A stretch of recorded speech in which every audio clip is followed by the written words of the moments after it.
Hello, my name's Helen and I'm just going to tell you a little bit about my daughter Jade. It was a normal Friday night. She had left her phone at a friend's house. Jade was only 13 and she asked me if she could go to her friend's to pick her phone up. It was about 8:30 at night, so starting to get dark. I did the normal mummy thing of, okay, straight there, straight back, don't be too long. Jade force-fed me a pot noodle. She told me she loved me. She walked out the door. That was the last time I seen my daughter. You might think it's strange for me to have mentioned a pot noodle, but things like that stick in your head, and they're important memories when you don't see that person again. It got to about 9 o'clock and I still hadn't heard anything, and I was trying to phone her, but her phone just kept ringing and ringing and then going to answer phone. I was also texting her, but I didn't hear anything back. Then I remembered a friend of hers she had said about, who I didn't like very much, but I just had a gut feeling that she was with him. I went to his flat and I knocked on his door and a girl answered, and I asked if she had seen Jade, and she said no, but I could hear some voices in the background and I thought that Jade was in the flat.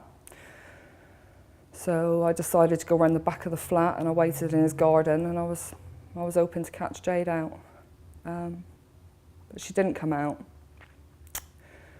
It was nearly 10 to 1 in the morning by the time I got back home. I'd already phoned the police and reported her as a missing person. And by this time, her phone, when I rang it, it was just going straight to answer machine. I walked into my house and there was a knock on the door behind me. And when I opened it, there was 2 police officers stood there. I thought they were there to take a report for a missing person. But they said, "Mrs. Brennan, you need to take a seat." And they told me my daughter had been killed in a road traffic collision. It turns out she was with the boy I thought she was with. She had got in a car with him. He was driving like a lunatic.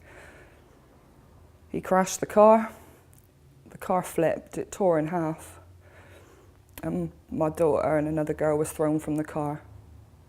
Now the lad driving, he left my daughter and this other girl to die, and he ran off to get his clothes changed to hide the evidence.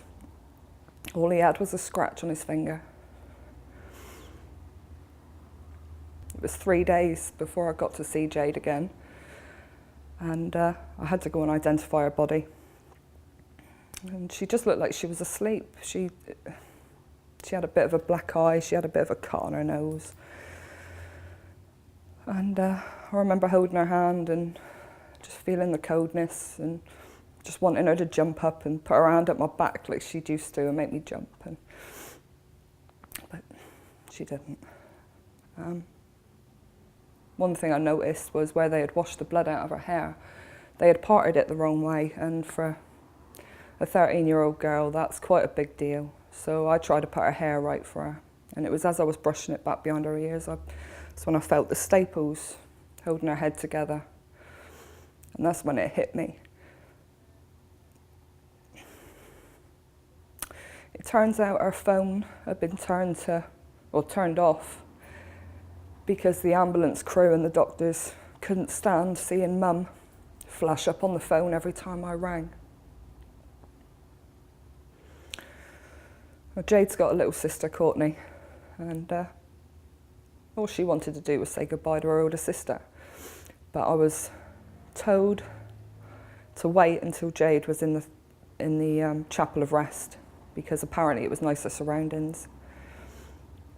But because of legal reasons, the boy who killed my daughter, he was allowed to ask for a second autopsy, just to see if it was the car crash that had killed her.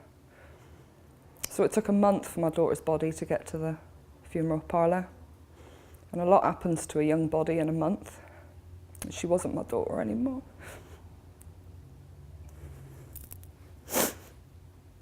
Her eyes were sunken and grey, and her skin would flake when you touched her. I couldn't let Courtney say goodbye to her like that. She should be dating now.